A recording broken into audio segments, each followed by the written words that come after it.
Il y a des électeurs pour qui le vote du second tour s'apparente à un dilemme. Ils sont de gauche, ont voté Jean-Luc Mélenchon ou Yannick Jadot et aucun des deux finalistes ne trouve grâce à leurs yeux. Non, je suis pas sûre de voter.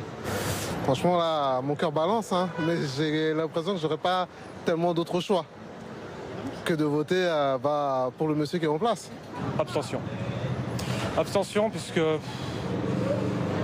ça, c'est pas un scénario qui me plaît. Alors, quel report de voix pour le président sortant? Un front républicain va-t-il se mettre en place? Hier soir, au QG du candidat insoumis, arrivé 3e, c'était la désillusion. Dans son camp, 4 électeurs sur 10 affirment qu'ils n'iront pas voter. Pour la première fois de ma vie, j'irai pas voter au deuxième tour. Voilà, j'ai toujours voté depuis mes 18 ans. Et là, pour moi, c'est hors de question de voter pour l'un ou pour l'autre. Et voilà, c'est dur. J'irai voter blanc ou j'irai pas du tout voter. La jeunesse, elle a besoin d'un avenir.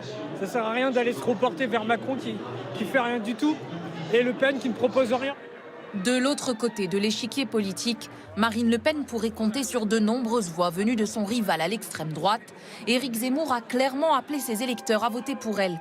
Ils sont 85% à avoir affirmé qu'ils reporteraient bien leur vote. Bien sûr, le report de voix, il va pas se faire sur Emmanuel Macron. C'est lui le principal adversaire, donc c'est pas Marine Le Pen. Donc faut pas se tromper de combat. La lourde défaite des Républicains n'arrange pas non plus les électeurs de Valérie Pécresse, tiraillés. 4 sur 10 voteraient Emmanuel Macron au second tour et ils sont presque autant à choisir de s'abstenir. Vous allez voter pour qui au second tour? Pour personne, je vais m'abstenir, madame. Je pense voter, bien sûr, pour le président sortant. C'est dangereux de céder aux extrêmes. Le compte à rebours est lancé.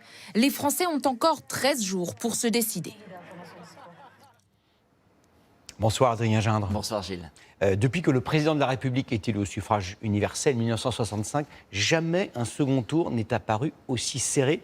Quelle est la clé de ce second tour? Oh là, ce n'est pas une clé qu'il vous faut, Gilles, pour ce second tour, c'est carrément le trousseau tout entier. Les 2 premières clés, on les a vues il y a quelques instants. 1, l'abstention. 2, les reports de voix. Mais le plus important, c'est la 3e clé, la manière de faire campagne. Et là, ce n'est plus une question de clé, Gilles, c'est une question d'équilibrisme. On l'a vu toute la journée sur les questions des retraites, par exemple, qui vont être l'un des principaux sujets de ce second tour. Pour Emmanuel Macron, il faut à la fois parler à la droite de Valérie Pécresse et à la gauche d'Anne Hidalgo, Yannick Jadot, jusqu'à Jean-Luc Mélenchon. Pour Marine Le Pen, il faut à la fois parler à l'électorat d'Éric Zemmour et à celui encore de Jean-Luc Mélenchon. En politique, on dit élargir sa base sans se renier, autrement dit, avancer sur un fil sans tomber, et c'est le candidat qui y arrivera le mieux, qui aura le plus de chances de l'emporter. Quel suspense. Merci beaucoup Adrien. Sachez que demain soir, avec Anne-Claire Coudray, nous recevrons Marine Le Pen et après-demain Emmanuel Macron. Juste après ce journal, nous les interrogerons l'un et l'autre sur leur France de demain, celle qu'ils veulent concrètement bâtir s'ils sont élus ou réélus.